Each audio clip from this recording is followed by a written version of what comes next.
plants bring the sky and the sea into the garden, and they also bring tranquility and serenity. And I find with blue plants that once you've got them, you never seem to lose them.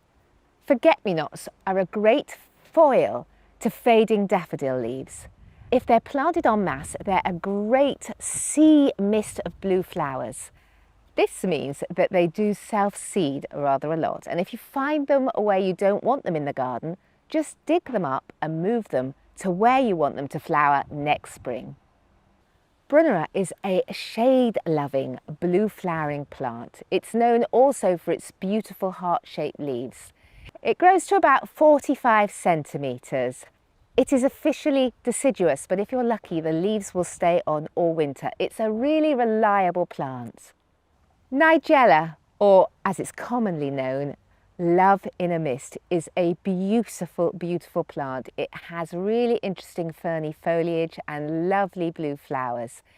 It's great for flower arranging, and when the flowers turn to seed heads, it's beautiful in dried flower arrangements. But keep some of those seed heads and sprinkle the seeds so you'll have them in the garden for next year. It's a lovely plant and one that you should always grow.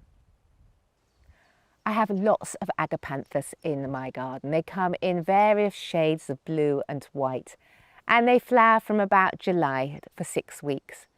They really are so spectacular, and you can put them in a border or you can grow them in a pot, but they really look great when they're en masse. Some of them are deciduous, which means they're going to lose their leaves in winters, but others have lush green leaves throughout the winter months. They come from South Africa, so they like a really sunny, well-drained spot. Centuria montana are a really arresting blue, and they tend to collapse a bit, so they look good at the front of a border or running through plants. If you keep deadheading them, they'll keep flowering. They flower in about June and are a very reliable plant, coming back year after year.